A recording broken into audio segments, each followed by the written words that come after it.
This isn't taught. I mean, right now we're at the point in beekeeping where raising queens is sort of left up to the big boys. Let's face it, a lot of bees are dying this winter, this cold blast we've had, from low populations because hives have had queen events during the fall or maybe late summer. They didn't have the populations to have enough bees to keep warm when this cold blast hit the US. So if we have a better laying queen in there, if we learn how to raise our own queens, monitor our queens, we're gonna have a much better survival rate. And yeah, we can throw some characteristics in there and hope for better genetics. Nothing wrong with that. But just having a good laying queen is so huge. So we just are at the mercy of hoping our queen doesn't die so that we can call up somebody 5 or 10 states away and see if they have a queen they can ship us. Do you know how hard it is for a queen to be shipped? She may go through freezing temperatures in the spring that can kill her or damage her ability to lay. She may get too hot in shipment in the summertime. Again, that may damage her or really kill her altogether. So us being able to raise our own queens and have them ready when we need them is just huge. Today we're going to get right into it. I'm going to run over to the chalkboard. We're going to do some teaching today on how to start a starter hive. So let me walk over to the chalkboard. Let's get started. Let's get right into it. Let's talk about how we make up a starter hive. Now the starter hive is actually the hive that we're going to actually start the queens in. So once we find that hive that we love so much, we're going to go in there, pull out a frame that has eggs and young larvae. We don't graft eggs. They're too hard to handle. It's not going to work. We find 1-day-old larvae and we move them over to the starter hive. A starter hive is nothing more than just a 5-frame nucleus box. Now that means that you can make these yourself, you can buy them, but it's just a box that holds 5 frames. And once you have the 5 frames in there, then essentially all you need to do next is put the bees in the 5-frame nucleus. Now what bees do you pick to choose to put in that starter hive? What I like to do, let's assume that at your house you already have a larger hive. Maybe it has 2 deeps on it, and then maybe it has a couple of supers on top. So this is a regular size hive for you.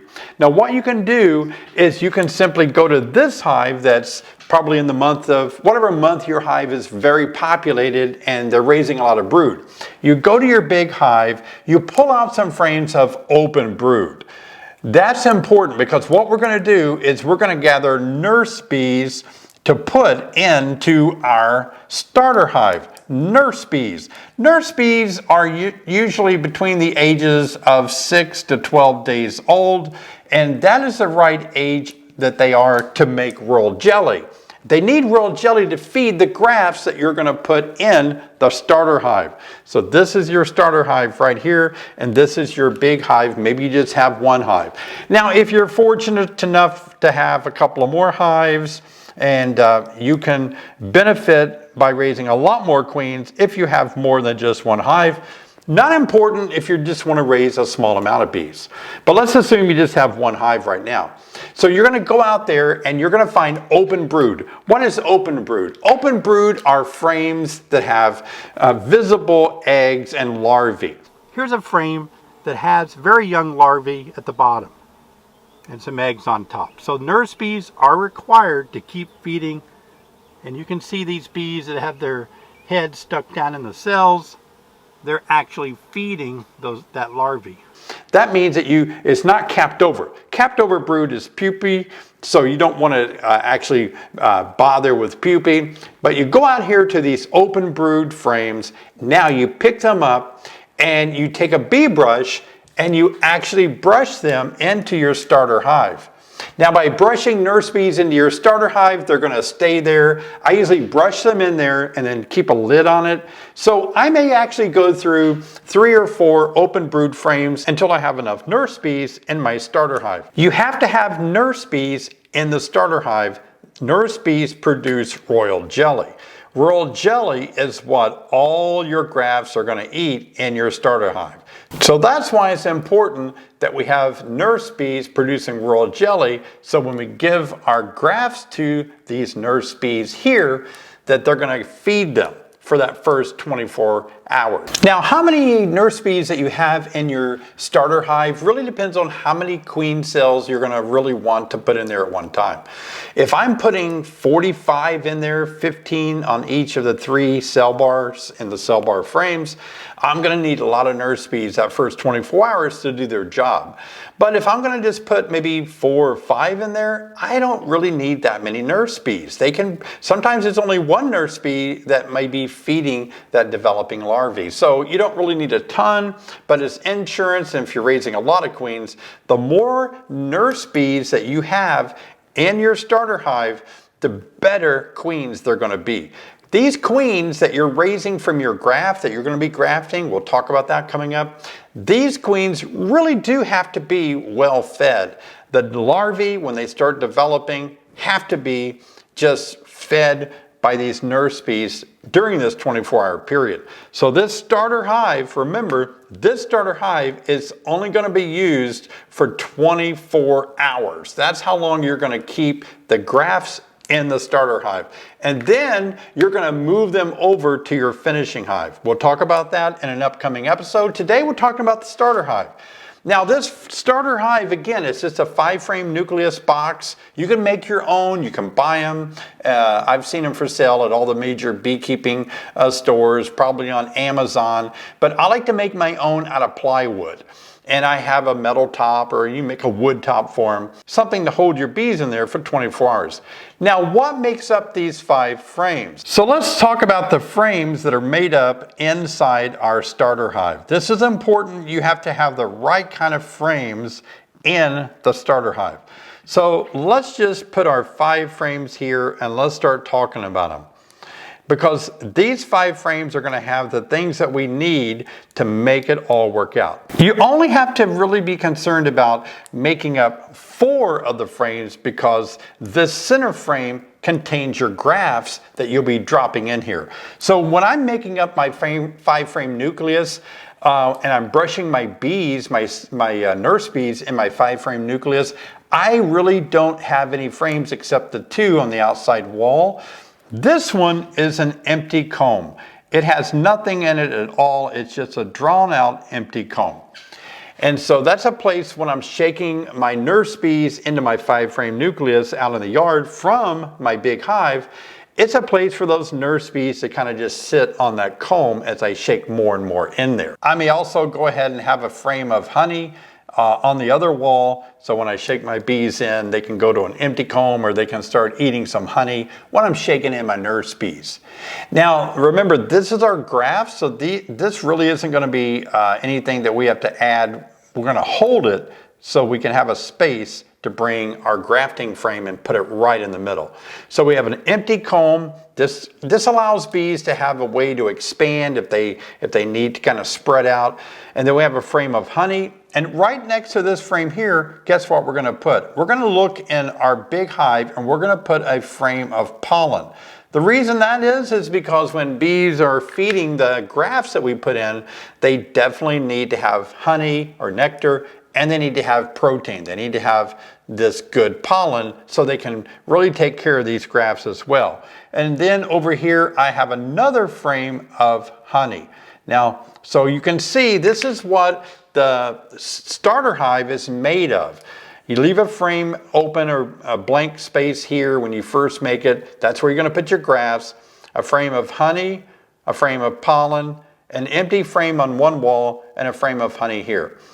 These nurse bees between the ages of 6 to 12 days old that are making all the royal jelly are going to make good royal jelly, a large amount of royal jelly, when they have the ability to consume the honey and the pollen in their systems to make that royal jelly. So this is critical that these frames are in the starter hive.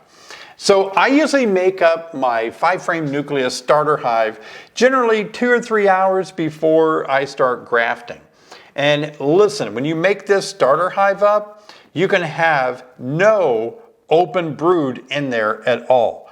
So you're going to have an empty frame, but on that empty frame, you cannot have any brood in there. Please understand that. You have to make sure when you move your frames of honey over and your frame of pollen and your empty frame that they do not have any type of brood on them. They can have cap brood, but that's kind of scary for me because if you have cap brood, you're likely to have some open brood, and I don't want that in there. So it's a frame of honey, 2 frames of honey, 1 frame of pollen.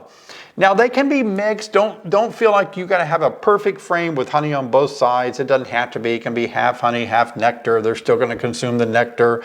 It doesn't have to be pollen on both frames. It could be half pollen, half honey. But just make sure they have good amount of honey and pollen.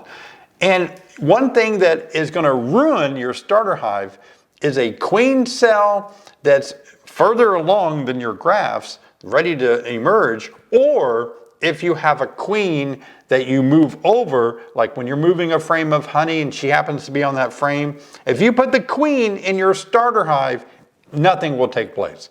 They will not raise any of the grafts that you introduce. Let me break in here just for a moment to encourage you to please give me a thumbs up. I really do appreciate it. Let me know you like this video and that it's adding value to your beekeeping endeavors.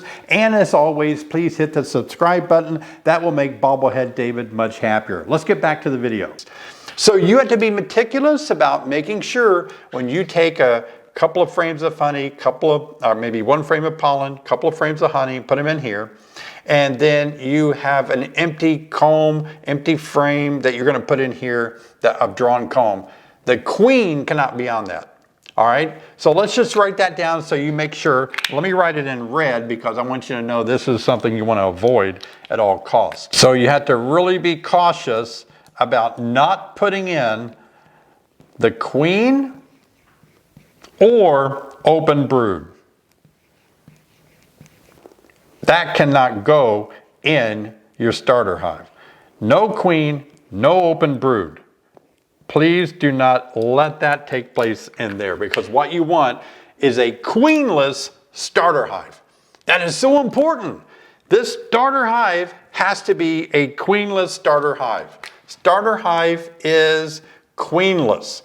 Please understand that because the only way that these nurse bees are going to feel obligated to work over these grafts and raise them out is that they know they're queenless.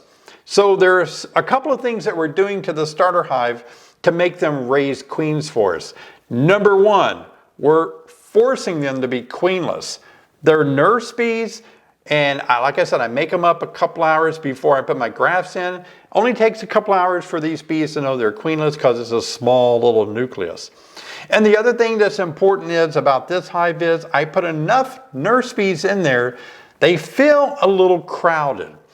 And so if I can make them feel crowded, then they want to swarm. And if they want to swarm, they want to make a queen or lots of queens to actually swarm. So that's what I do. I force them to be queenless and I force them to want to swarm. And that way they make my grafts really fast and really efficiently. Now, some of you may be saying, David, I don't understand brushing the bees, the nurse bees from my hives into here. How do I do that and not brush my queen in? You need to find your queen. So before you start moving frames and bees from your hive or hives over to your starter hive, find your queen and go ahead and put her in a queen cage. Maybe set her inside the hive in a queen cage. That way you won't have to worry about accidentally getting her in your starter hive. But once you start moving your frames over, brushing your bees, a lot of the questions you guys ask me are, how many bees really go in here? A lot of beekeepers are surprised that they don't put enough bees in the starter hive. It does take a lot. One way to look at it is, I would say to really have the amount that you need to raise 45 queens at one time to start them, is that you would need the equal of about 4 frames of open brood. Brushing the bees off of open brood off of 4 frames. That's my rule of thumb. Now, you can have less in there if you're only raising 5 queens or 3 queens. 1 queen, you don't need as many. But if you're going to raise a bunch, you might want to just develop the habit of filling up this 5-frame nucleus with a lot of bees. Look at this picture right here. Do you see how many bees are in here? Now this is packed full of nurse bees. Sometimes I do have to go to 1 or 2, maybe sometimes 3 colonies to get enough open brood and then brush the bees off. Now you've probably seen me before, but what I like to do is I'll take my 5-frame nucleus box like this, and let's say I have one frame over here that has the honey in it and another empty frame right here. Now I will take a frame of open brood and turn it sideways, and I will lower it down into this box like this, holding it from the top. And the nurse bees will be along both sides of this comb, and I start brushing off my nurse bees as I raise the comb up out of the box. I know I'd like to be out in the field showing you this, but it's pretty cold outside today. But just set it down in there and start brushing the nurse bees off down onto the bottom, and that works out really well. Now this video is priceless in your hand. You're gonna be able to take this and listen to what I've said over and over. That's the neat thing about a video. If you were sitting in my class and I was talking directly to you, you could hear it, but then once you go home, you don't remember what I said. But here on video, you can rewind it and say, what did he say about this? How many days? How many hours? So I want you to treasure this video, because this is when we get into the meat of how we raise queens, and we're going to become queen keepers. Again, if this is your first time stopping by, I'm David Burns. I'm an EAS Certified Master Beekeeper. I've been raising queens for over a decade, and I'm trying to help you guys understand that most of the problems that we have with bees today is not so much the Varroa destructor, it's not so much pest control or farm chemicals that everybody wants to blame, and it's not so much the winter weather, although we've had a lot of winter weather. It really comes down to a lot of beekeepers can't really keep a strong queen in their colony, and they become queenless, or she's not laying well, and the production of incoming brood isn't there, they're not doing well, and they finally wind up dying in the fall or the winter. So I want you, and some of you are starting for the first time, I know, next spring in 2023. And if you're starting for the first time, please don't think that you have to be a beekeeper for 5 or 10 years before you need to learn to be a queen keeper or even raise your own queens. I'm really here as an advocate to help you learn to raise queens your first year. Just easy as you can imagine. It's not that hard. Once you learn these little techniques that I'm teaching you, you can do it. And hey, why not just try it? It's always fun to learn new stuff, try new things. It's part of our development of our minds, keeping ourselves active. Getting more involved in the bees and understanding bees more is to understand how important it is that we keep our queens, that we keep our hives queen right. So I want to encourage you, follow this next few weeks as I'm teaching you about being a great queen keeper will make you even a greater beekeeper. I've got so many more videos planned for the future just around the corner that all of you are going to really enjoy learning more about raising your own queens. It's going to be so helpful. I hope that you'll really earmark all of these videos. And if you didn't see the very first video that I made starting off this series in queen rearing, I really hope you'll take a look, because I really feel like we need to be better at being queen keepers, not just beekeepers. Here's the video that'll get you started if you've just jumped in recently. I'll see you over there.